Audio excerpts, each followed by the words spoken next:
প্রিয় ছাত্রছাত্রীরা সবাইকেই স্বাগত। আজকের আমরা একাদশ শ্রেণীর ভেক্টর সম্পর্কে জানব। আসলে এই ভেক্টর অধ্যায়ে আমাদের দুটি ভেক্টর রাশির যোগ এবং দুটি ভেক্টর রাশির বিয়োগ এটা শিখতে হবে। কেন জানো?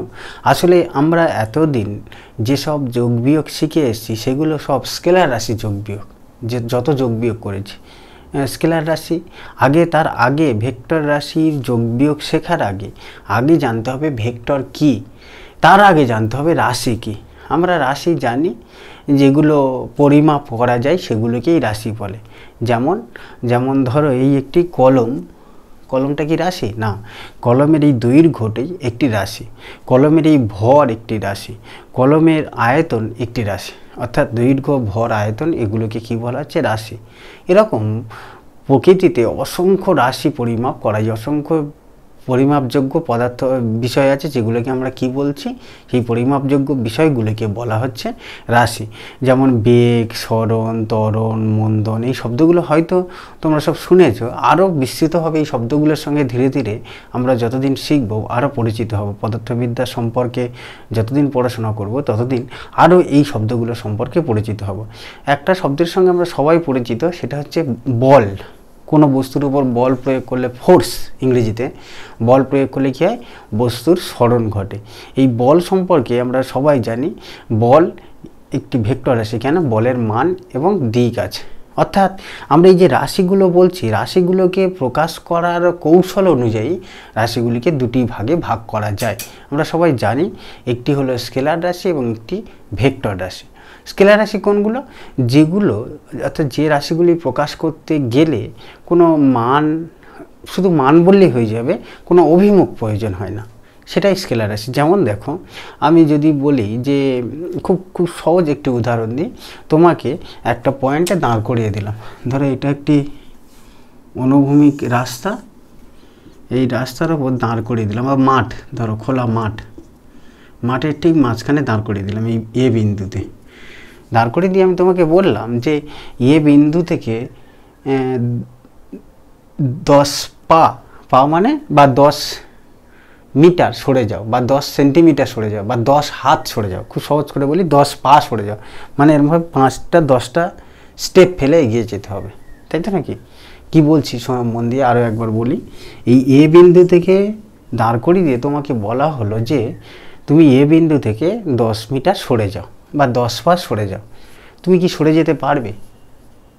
এবার তুমি কি এ বিন্দু থেকে কোন দিকে যেতে পারো? এদিকেও যেতে পারো, এদিকেও যেতে পারো। এখন তুমি ধরো এই বিন্দু থেকে সামনের দিকে এগিয়ে গেলে 10 মিটার, আমি বলবো আমি তো ওইদিকে সরতে বলিনি, আমি শুধু 10 মিটার সরতে বলেছি, কোন দিকে কি বলেছি? তুমি তাহলে ওদিকে গেলে কেন? দেখো, তাহলে সরতে বলা মানে কি? সরণ।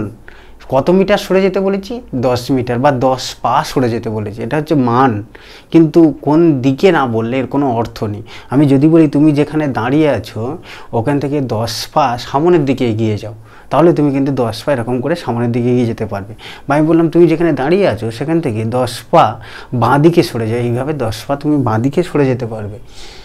কিন্তু যদি বলি 10 পা সরে যাও, তুমি যেতে পারবে না। সরে যাও মানে সরণ ঘটো, প্রথম যেখানে ছিলে সেখান থেকে 10 পা সরে যাও। সরণ বলতে গেলে কি বলতে হচ্ছে? দেখো, সরণ বলতে গেলে মান এবং দিক। অর্থাৎ সরণ বলতে গেলে কোনো বস্তুর সরণ সঠিকভাবে প্রকাশ করতে গেলে দুটো রাশির প্রয়োজন পড়ছে, মান আর কি? দিক। তাই সরণ একটি ভেক্টর রাশি। একই রকমভাবে ধরো আমি বললাম এখানে একটি বস্তু আছে, এই তলের ওপর, কোনো একটি তলের ওপর, ধরো এই ছবিটাতে আঁকি, এখানে একটা কোনো বস্তু ছিল, ঠিক আছে? আমি বললাম এই বস্তুর ওপর বল প্রয়োগ করা হলো 50 নিউটন, খুব বেশি মানের বল প্রয়োগ করলাম। এমন বল প্রয়োগ করলাম যাতে বস্তুটা সরে যেতে পারে, ঠিক আছে? এবার আমি বললাম যে 10 নিউটন বল প্রয়োগ করলে বস্তুটা কোন দিকে সরে যাবে বলো? দেখো, সেটাও আমরা বলতে পারবো না। কেন? কারণ বল কোন দিক থেকে প্রযুক্ত হচ্ছে সেটা বললে তবেই আমরা বুঝতে পারবো বস্তু কোন দিকে সরে যেতে পারে, তাই তো নাকি? কেমন দেখো, আমি যদি বলি বল এদিক থেকে প্রযুক্ত হয়েছে 50 নিউটন, তাহলে আমরা বলবো বস্তুটা বাঁ দিকে সরে যাবে। আর যদি উল্টো দিক থেকে প্রযুক্ত হতো তখন বস্তুটা উল্টো দিকে সরে আসতো। অর্থাৎ বল কোন দিক থেকে প্রযুক্ত হচ্ছে সেটা সঠিক করে না বললে বস্তুর সরণ কোন দিকে হবে সেটা আমরা বুঝতে পারছি না, তাই তো নাকি? অর্থাৎ কি, বলও একটি ভেক্টর রাশি। কারণ বল বলতে গেলে শুধু মান বললে হবে না যে 50 নিউটন বল প্রয়োগ করো, বলতে হবে 50 নিউটন বল প্রয়োগ করো কোন দিকে প্রয়োগ করব, বস্তুর উপর বাঁ দিক থেকে ডান দিকে না ডান দিক থেকে বাঁ দিকে। আমরা খাতায় যখন আঁকি, বোর্ডে যখন আঁকি বা বইয়ে যখন আঁকা থাকে এই ডান দিক বাঁ দিক দেখানো যায়, কিন্তু বাস্তবে দেখো, বাস্তবে ধরো এই কলমটি আছে, এর উপর বল আমরা অনেক দিক থেকে প্রয়োগ করতে পারি। এইভাবে বল প্রয়োগ করতে পারি বা এদিক থেকে করতে পারি, আমার দিক থেকে তোমাদের দিকে করতে পারি, তোমাদের দিক থেকে আমার দিকে করতে পারি, অথবা কোন করেও বল প্রয়োগ করা যায়। দেখো, বিভিন্ন একই মানের বল প্রয়োগ করলে কিন্তু বিভিন্ন অভিমুখে করলে বস্তুর সরণ বিভিন্ন দিকে হবে বা বস্তু বিভিন্ন দিকে সরে যাবে, তাই তো নাকি? ফলে বল কি হলো? বল একটি ভেক্টর রাশি। কারণ সরণের মতো বলও প্রকাশ করতে গেলে কি হচ্ছে, মান ও দিক দুটোই প্রয়োজন হচ্ছে। এগুলোই হলো সব ভেক্টর রাশি। অর্থাৎ যে রাশিগুলি প্রকাশ করতে গেলে মান এবং দিক দুটোই লাগে তাদেরকে আমরা ভেক্টর রাশি বলি। কিন্তু দেখো যে আমার উচ্চতা কত, আমার উচ্চতাটা পরিমাপ করতে গেলে 40 সেন্টিমিটার বা 150 সেন্টিমিটার বা 140 সেন্টিমিটার বা 170 সেন্টিমিটার, এটাই তো বলবে। কিন্তু কখনো কারোর উচ্চতা বলতে গিয়ে এরকম বলেছে যে তোমার কোনো একটি বন্ধুর উচ্চতা 5 ফুট 2 ইঞ্চি ডান দিক থেকে বাঁ দিক, এরকম বলার প্রয়োজন পড়ে কি? পড়ে না। কারণ উচ্চতা শুধু মান বললে হয়ে যায়, কোন দিকে উচ্চতার কোনো দিক নেই। দিক না বললে আমরা কিন্তু উচ্চতার মানে বুঝতে পারি। বা কোনো বস্তুর ভর, উচ্চতা একটি বললাম, কোনো একটি বস্তুর ভর কেমন, ধরো রেশনে গেলে বা দোকানে গেলে গিয়ে চাল কিনলে 10 কেজি চাল বললেই ওর অর্থ বোঝা যায়, কোনো দিকের কথা বলতে হয় না।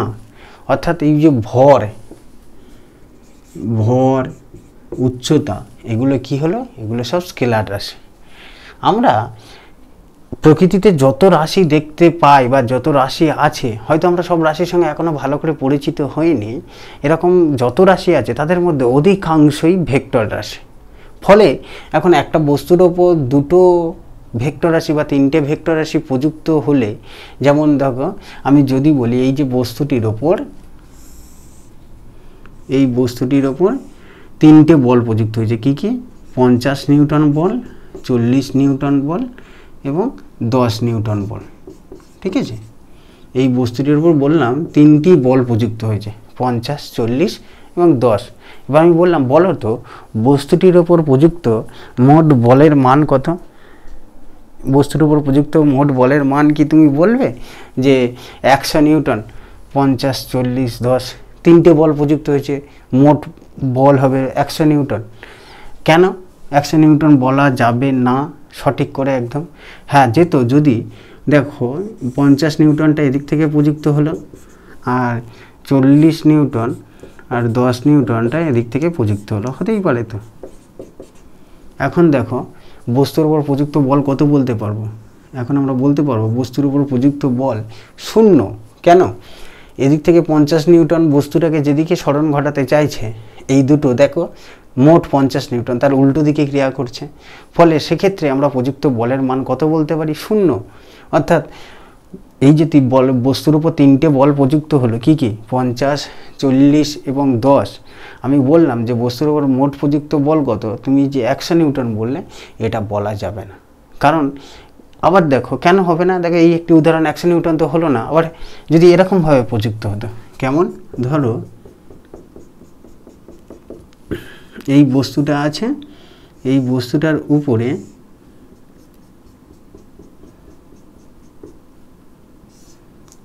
একই দিকে তিনজন মিলে বল প্রয়োগ করলো, 50, 40 আর 10। এবার কিন্তু আমরা বলতে পারি বস্তুর উপর প্রযুক্ত বল 100 নিউটন। মানে বুঝতে পারছো, আমরা 40 কেজি 50 কেজি যদি তিনটে আলাদা আলাদা ভর থাকতো, তাদের যোগ করলে কিন্তু সবসময় 100 হতো। 50 কেজি ভর, ধরো তিনটে বস্তুর ভর আলাদা আলাদা দেওয়া আছে, বা তিনজন ছাত্রের ভর দেওয়া আছে, একজন ছাত্রের ভর 50 কেজি ভর দেওয়া আছে, ভালো করে বোঝো বিষয়টি। ভর দেওয়া আছে 50 কেজি, 40 কেজি এবং একজন ছাত্রের ভর ধরো 10 কেজি। তাহলে আমি বললাম যে তিনজন ছাত্রের মোট ভর কত, তুমি কিন্তু নির্দ্বিধায় বলে দিতে পারবে যে তিনজন ছাত্রের মোট ভর 100 কেজি। কিন্তু আমি যখনই বলবো যে একটি বস্তুর উপর 3টি বল ক্রিয়া করেছে 50, 40 এবং 10 নিউটন, সেক্ষেত্রে আমি যদি বলি বস্তুর উপর প্রযুক্ত মোট বল কত, তুমি কিন্তু কখনোই 100 বলতে পারবে না নিশ্চিত করে। সেক্ষেত্রে তোমাকে জানতে হবে যে এই বলগুলো যোগ করতে গেলে বলগুলো কোন দিক থেকে বস্তুর ওপর প্রযুক্ত হয়েছে, বলের অভিমুখ জানতে হবে। কেন? কারণ বল প্রকাশ করতে গেলে, এই যে বলছিলাম, বল প্রকাশ করতে গেলে দুটো রাশি জানা প্রয়োজন, মান এবং অভিমুখ, মান এবং দিক। তাই বল একটি ভেক্টর রাশি, আর এই ভেক্টর রাশির যোগ, এতদিন আমরা যে যোগগুলো শিখেছিলাম, এই যে সংখ্যাগুলোর যোগ যেভাবে করছিলে, যে যোগ করলেই 100 হবে, এখানে কিন্তু যোগ করলে 100 হবে না। কারণটা নিশ্চয়ই বুঝতে পারলে। কারণ দেখো, এই যে ছবি দুটো দেখলে আরও পরিষ্কার হবে। কারণ বলের একটি করে নির্দিষ্ট অভিমুখ থাকায় আমরা সরাসরি যোগ করতে পারবো না। বোঝা গেল? এই যে রাশিগুলো, এই যে ভেক্টর রাশি, এর যোগের পদ্ধতি বা নিয়ম আলাদা।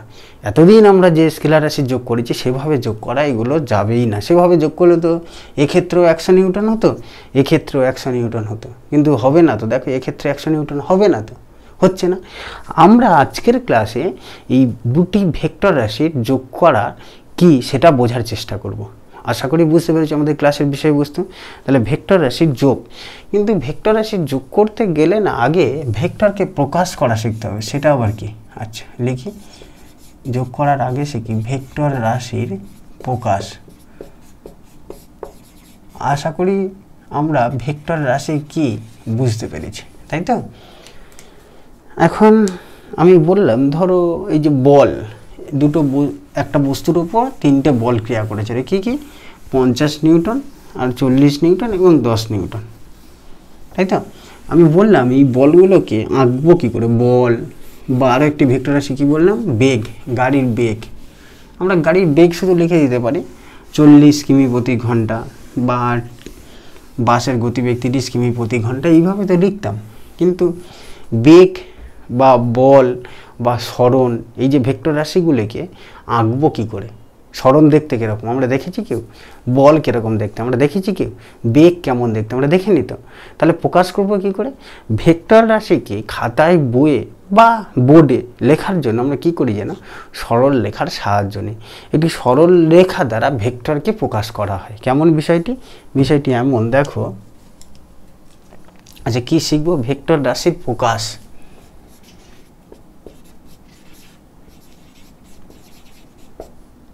প্রকাশ করা শিখবো। কেমন? ধরো এই যে ছবিটা দেওয়া ছিল, এই ছবিটার কথা বলি। প্রথম যে ছবি থেকে আমরা শিখছি, এই বস্তুটির উপর আমরা 3টে বল ক্রিয়া করেছিলাম। কি কি? 50 নিউটন, 40 নিউটন আর 10 নিউটন। এই 3টে বল ক্রিয়া করেছিলে তো। দেখো, আমরা এই ছবি আঁকার জন্য এই যে বল ভেক্টর রাশি বুঝলাম, একে প্রকাশ করা হয় কীভাবে? বলকে আমরা বলকে প্রকাশ করি একটি সরল রেখা দ্বারা। এই যে সরল রেখা আঁকলেই এটাই হয়ে যায় কি? বলের ছবি। মানে বল দেখতে এরকম নয়, আমরা বলকে এইভাবে প্রকাশ করি একটি সরল রেখা এবং একটি তীর চিহ্ন দ্বারা। বোঝা গেল? সরল রেখার দৈর্ঘ্যটি ওই বলের মানকে বা ভেক্টর রাশির মানকে প্রকাশ করে। কি হলো? সরল রেখার দৈর্ঘ্যটি কি করছে? সরল রেখা দ্বারা প্রকাশ করা হচ্ছে, প্রকাশ করা হয়, তাই তো? এখানে নেই। আচ্ছা, আর কি? দুইয়ে আরেকটা জিনিস বুঝলাম, যে সরল রেখার দৈর্ঘ্যটি কি হয়? সরল রেখার দৈর্ঘ্যটি ভেক্টর রাশিটির মান প্রকাশ করে। দাঁড়াও, একটা লিখে নিই, তারপর আরো বোঝার চেষ্টা করছি। ভেক্টর রাশিটির মান প্রকাশ করে। আর তীর চিহ্ন দ্বারা, এই যে দেখো সরল রেখার উপর একটি তীর চিহ্ন দেওয়া হয়েছে না? এই তীর চিহ্ন দ্বারা কি করা হয়? তীর চিহ্ন দ্বারা রাশিটির অভিমুখ প্রকাশ করা হয়। রাশিটির অভিমুখ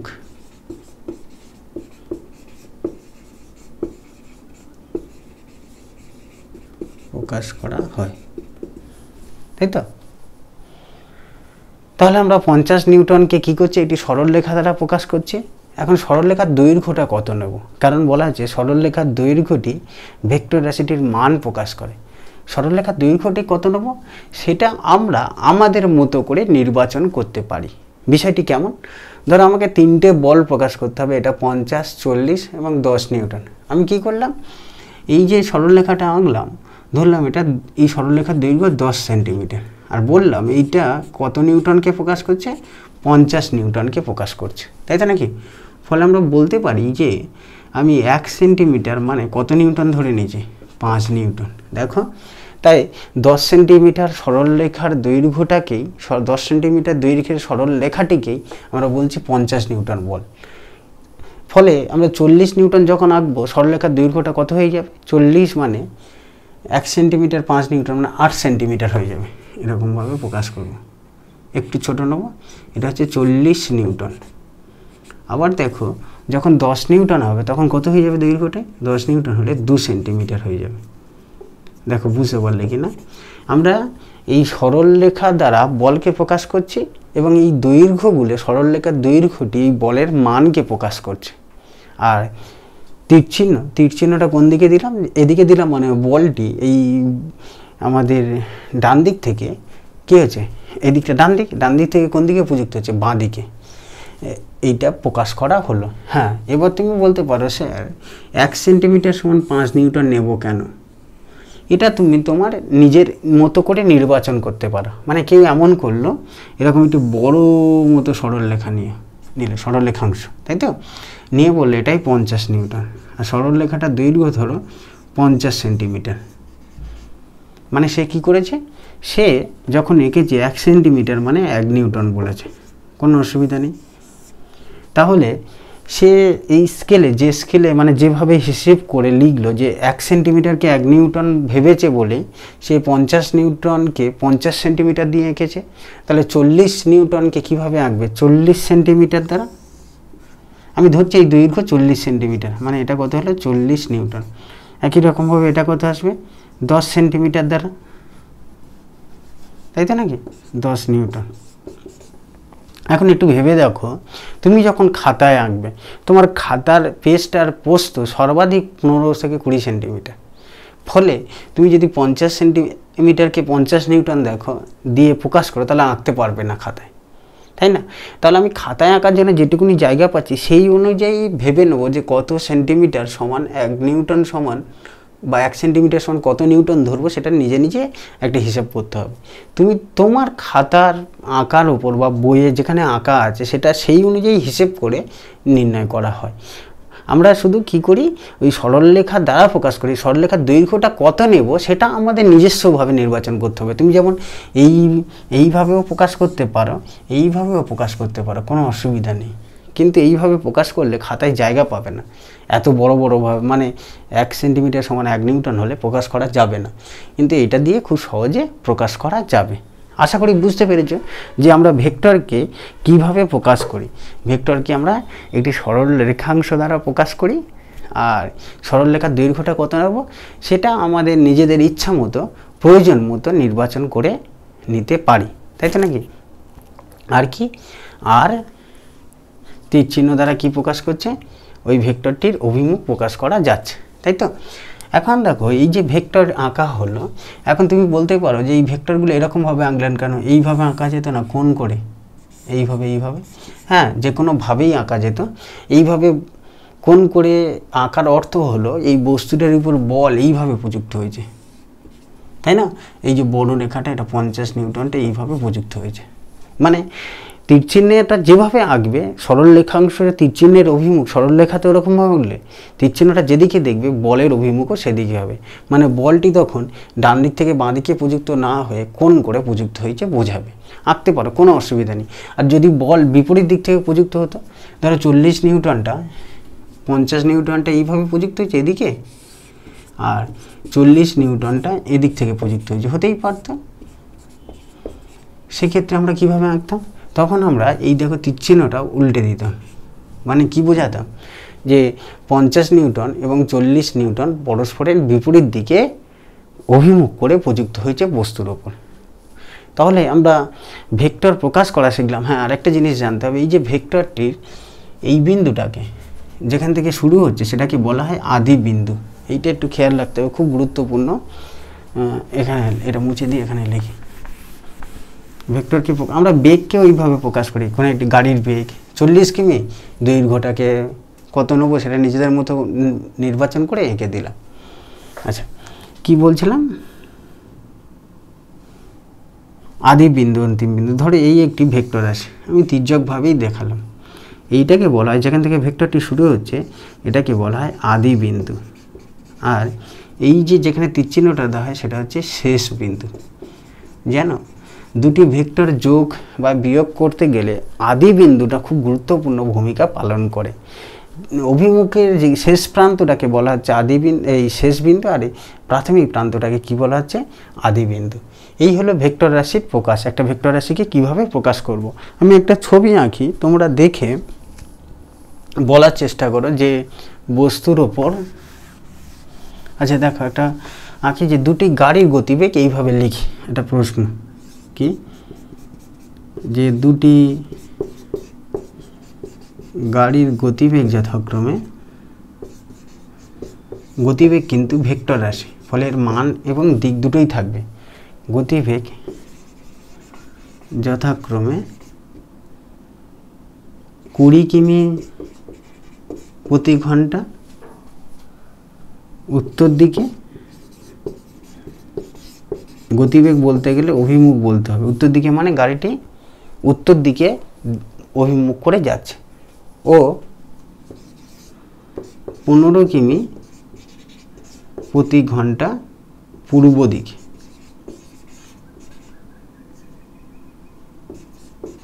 বুঝছি? বলে দিলাম। বললো এই গাড়ির গতিবেগ দুটিকে ভেক্টর চিহ্ন দ্বারা বা ভেক্টর দ্বারা প্রকাশ করো, ছবি এঁকে প্রকাশ করো। গাড়ির গতিবেগগুলোকে ছবির দ্বারা প্রকাশ করো।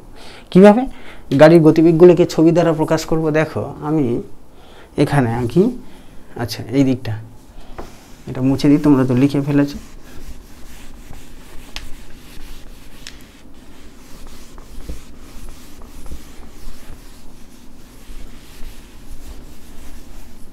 দেখো, উত্তর দক্ষিণ পূর্ব পশ্চিম দিক বাস্তবে মানে আমরা যখন কোথাও দাঁড়িয়ে দেখি তখন বুঝতে পারি। খাতায় বা বইয়ে বা বোর্ডে আঁকার জন্য আমরা কিভাবে আঁকি, তখন আমরা এরকম দুটি সরলরেখা অঙ্কন করতাম, ছোটোবেলা থেকে শিখেছি, তাই তো? এদিকটা কি বলা হতো? এদিকটা বলা হতো উত্তর দিক, এদিকটা কি বলা হচ্ছে? দক্ষিণ দিক, এদিকটা বলা হতো পূর্ব দিক, এদিকটা বলা হতো পশ্চিম দিক। এইভাবে খাতায় মানে খাতায় এইভাবে দাঁড়ালে ওপরের দিকটা উত্তর দিক, নিচের দিকটা দক্ষিণ দিক, এই দিকটা পূর্ব দিক, এই দিকটা পশ্চিম দিক, এইভাবে বোঝাতাম। ফলে আমি বলতে পারি, দেখো একটি গাড়ি, দুটি গাড়ির বেগ, একটা গাড়ির বেগ কত? 20 কিমি প্রতি ঘন্টা বেগে উত্তর দিকে। সেটা আঁকবো কী করে? মানে একটি গাড়ি উত্তর দিকে যাচ্ছে, এই যে এই দৈর্ঘ্যটা কত নিলাম? ধরো 20 সেন্টিমিটার নিলাম, মানে আমি 1 সেন্টিমিটার মানে 1 কিমি প্রতি ঘন্টা বোঝাচ্ছে। এটা বলেছি নিজের ইচ্ছা মতো নিতে পারো। 1 সেন্টিমিটার 5 কিমি প্রতি ঘন্টা নিতে পারো, নিলে সেটা তখন 4 সেন্টিমিটার হয়ে যাবে। দাঁড়াও আঁকছি। তাহলে এটা কত হলো? 20 কিমি প্রতি ঘন্টা। কোন দিকে? উত্তর দিকে। কেন? দেখো তীরচিহ্নের অভিমুখ কোন দিকে? উত্তর দিকেই হচ্ছে। আরেকটি গাড়ি কী করছে? 15 কিমি প্রতি ঘন্টা বেগে পূর্ব দিকে যাচ্ছে। দুজনে আদিবিন্দু একই জায়গায় নেই। 15 কিমি প্রতি ঘন্টা মানে এটা কত নেব? 15 সেন্টিমিটার। 15 কিমি প্রতি ঘন্টা বেগে পূর্ব দিকে যাচ্ছে। দেখো এই হলো, বুঝে গেল? যদি বলতে হয় যে আচ্ছা তুমি এটা 1 সেন্টিমিটার সমান 1 কিমি না নিয়ে কী নিতে? 1 সেন্টিমিটার মানে 3 কিমি নিতে বা 4 কিমি নিতে, তখন কী হতো? তখন দেখো এদিকটা কত আঁকতে হতো? 20 কিমিকে আমি কত দিয়ে আঁকতাম? 1 সেন্টিমিটার মানে 4 কিমি, মানে এটা 5 সেন্টিমিটার আঁকতাম। আর এটা এই 3 সেন্টিমিটার একটু বেশি আঁকতে হতো, 15, 3.5-এর মতো আঁকতে হতো। মানে তখন এরকম হয়ে যেত, এদিকটা এরকম হয়ে যেত, এইটা এরকম ছোটো মতো হয়ে যেত। কেন? যেহেতু 1 সেন্টিমিটার মানে 4 কিমি ধরে নিয়েছে। এটা তোমার ইচ্ছা মতো নির্বাচন করবে, খুব ছোটো আঁকবে না, খুব বড়ও আঁকবে না। মানে কেউ যদি এটা ধরতো 1 সেন্টিমিটার মানে 20 কিমি, তখন বিষয়টি খুব খারাপ হয়ে যেত দেখতে, খুব ছবিটা। কারণ সেক্ষেত্রে 1 সেন্টিমিটার মানে কোনটুকুনি হতো? এইটুকুনি। আর 1.5 সেন্টিমিটার মানে আরও কম হয়ে যেত। দেখো আঁকাটা এরকম হয়ে যেত, এত ছোট। তোমরা দেখতে পাচ্ছ কি? দেখো কেন সে 1 সেন্টিমিটার মানে কি ধরে নিয়েছে 20 কিমি। এরকম ধরবো না, আমরা এমন একটি ধরবো যেটা আঁকা খুব সুবিধাজনক হয়। এই যে গাড়ির গতিবেগ ভেক্টর রাশি, সেগুলোকে আমরা ছবির সাহায্যে প্রকাশ করা শিখলাম। এবার যদি বলতো দেখো এরকম একটি, তাহলে ওই ছবি দুটিকে এখানে আবার আঁকলাম। এই হচ্ছে সরল রেখাটা একটুখানি বেঁকে গেল, তাই না? কেমন আছে দেখো, এই আর এই তো একটি গাড়ি দেখো এরকমভাবে যাচ্ছে। এটা কত ছিল? 20 কিমি প্রতি ঘন্টা। এটা ছিল 15 কিমি প্রতি ঘন্টা। তাহলে নিশ্চয়ই এটার মান অনেক বেশি, কারণ দেখো এইটা দৈর্ঘ্য, যে দৈর্ঘ্যটা বেশি, তো এর দৈর্ঘ্য কত? দৈর্ঘ্যটা মেপে নিলে ধরো হলো 30 সেন্টিমিটার। মানে তুমি তো 1 সেন্টিমিটার মানে কত কিমি ধরেছিল? 1 কিমি, মানে এটা 30 কিমি বোঝাচ্ছে। গাড়িটার গতিবেগ 30 কিমি প্রতি ঘন্টা। কোন দিকে? দেখো কোন দিকে মানে এটা উত্তর দিক আর এটা পূর্ব দিক, তার ঠিক মাঝ বরাবর হয়েছে। এই দিক বরাবর গাড়িটার গতিবেগ। এই দিকটিকে আমরা কী দিক বলি? উত্তর দক্ষিণ দিক। উত্তর দক্ষিণ, এই উত্তর পূর্ব দিক বরাবর। এটা উত্তর এবং পূর্ব, তার মাঝে একদম আছে। এটাকে বলা হচ্ছে উত্তর পূর্ব দিক বরাবর গাড়িটি গতিশীল। মানে তোমাকে যদি কোশ্চেনে বলতো যে একটি গাড়ি 30 কিমি বেগে উত্তর পূর্ব দিকে গতিশীল, সেক্ষেত্রে আমি এইভাবে প্রকাশ করতাম, তাই তো? আচ্ছা যদি বলতো যে একটি গাড়ি এরকমভাবে গতিশীল, একটি ছবি এঁকে বোঝার চেষ্টা করি। ভেক্টর রাশির যোগ শিখবো, কিন্তু তার আগে এই ভেক্টরগুলোকে প্রকাশ করা তো শিখি।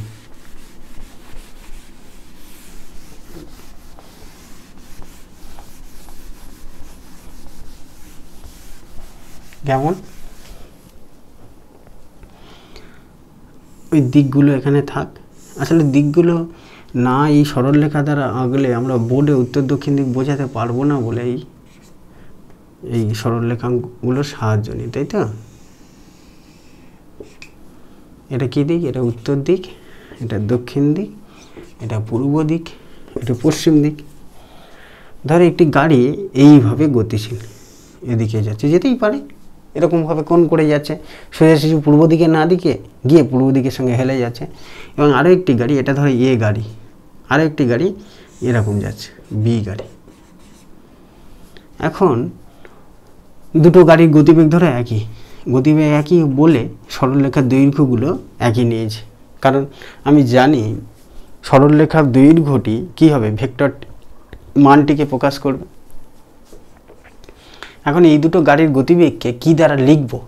ছবিতে আঁকলাম, ছবি দেখে বুঝতে পারবো যে গাড়ির গতিবেগ মানটা কী করে বের করব। এই সরলরেখার দৈর্ঘ্যটা মাপবো। ধরো সরলরেখার দৈর্ঘ্যটা হলো 25 সেন্টিমিটার, মানে বলতে পারি 25 কিমি। কেন? আমি ধরে নিয়েছিলাম আপাতত আঁকার ক্ষেত্রে 1 সেন্টিমিটার মানে কত? 1 কিমি। তাহলে এটা 25 কিমি, এটাও 25 কিমি। কিন্তু কোন দিকে বলবো? পূর্ব দিকের সঙ্গে কি বলতে হবে? দেখো একটু খেয়াল করে দেখো, এই যে কোণটা, এই কোণটা আর এই কোণটা ধরো 30 ডিগ্রি, এই কোণটা ধরো 20 ডিগ্রি। তাহলে বলবো যে বি গাড়িটি 25 কিমি প্রতি ঘন্টা বেগে পূর্ব দিকের সঙ্গে 30 ডিগ্রি কোণ করে গতিশীল। আবার এ গাড়িটি 25 কিমি প্রতি ঘন্টা বেগে পূর্ব দিকের সঙ্গে 20 ডিগ্রি কোণ করে গতিশীল। বলা যাবে কি? কেমন? বি গাড়িটি কি হচ্ছে? 30 ডিগ্রি কোণে গতিশীল। কোন দিকে? পূর্ব দিকের সঙ্গে। এটা 20 ডিগ্রি কোণে গতিশীল, এও তো পূর্ব দিকের সঙ্গে। তাহলে এটা উপরে আঁকিনি, এটা নিচে আঁকিনি, উল্টে আঁকলে কি অসুবিধা ছিল? অসুবিধা ছিল। এই গাড়িটির গতিবেগকে এইভাবে বলা উচিত, মন দিয়ে শোনো, যে বি গাড়িটি 25 কিমি প্রতি ঘন্টা বেগে পূর্ব দিকের সঙ্গে 30 ডিগ্রি কোণ করে উত্তর দিকে গতিশীল। দেখো, কারণ ও পূর্ব আর উত্তরের মধ্যে কোথাও আছে, তাই বলা হচ্ছে বি গাড়িটি 30 ডিগ্রি কোণ করে পূর্ব দিকের সঙ্গে উত্তর দিকে গতিশীল। আর এ গাড়িটি পূর্ব দিকের সঙ্গে 20 ডিগ্রি কোণ করে দক্ষিণ দিকে গতিশীল। এই দিকটা দক্ষিণ দিক, তাই এইভাবে গতিকে প্রকাশ করা উচিত। আর পুরো মাঝখান থেকে হলে বা 45 ডিগ্রি কোণ হলে তখন উত্তর পশ্চিম দক্ষিণ পশ্চিম বলতে পারতাম। যেমন এইটা যদি হতো পুরো মাঝখান থেকে হতো, তখন বলতাম এটা উত্তর পশ্চিম দিকে গতিশীল। কিন্তু যদি মাঝখানে না হয় কিছু কোণ করে হয় তখন কিন্তু এই কথাটা বলতে হবে। মানে 45 ডিগ্রি কোণ না হয় অন্য কোনো কোণ হতো, তখন বলতে হতো যে এত ডিগ্রি কোণ করে, যেমন বি গাড়িটি এখানে পূর্ব দিকের সঙ্গে 30 ডিগ্রি কোণ করে পশ্চিম দিকে এই উত্তর দিকে গতিশীল, আবার এ গাড়িটি পশ্চিম দিকের সঙ্গে এই পূর্ব দিকের সঙ্গে 20 ডিগ্রি কোণ করে দক্ষিণ দিকে গতিশীল। এইভাবে কোনো গাড়ির বা বস্তুর ওপর প্রযুক্ত বলকে দেখব আমরা পরে পরে প্রকাশ করব। এই হলো ভেক্টর রাশির প্রকাশ। বলেছিলাম আজকের ক্লাসে আমরা ভেক্টর রাশির যোগ শিখব, কিন্তু ভেক্টর রাশির যোগ শেখার আগেই সবে ভেক্টর রাশির প্রকাশটাই বোঝার চেষ্টা করলো। পরের ক্লাসে আমরা দুটি ভেক্টর রাশি কীভাবে যোগ করতে হয়, বা 10 নিউটন 40 নিউটন যেই উদাহরণটা দিচ্ছিলাম 50 নিউটন প্রযুক্ত হয়েছিল, তাদের যোগফল কত, এই যে তিনটে রাশির যোগ স্কেলারের পদ্ধতিতে হচ্ছে না সেটা তো আমরা জানলাম, যোগফল কত সেটা নির্ণয় করার চেষ্টা করব। তাহলে পরের ক্লাসে দেখা হচ্ছে।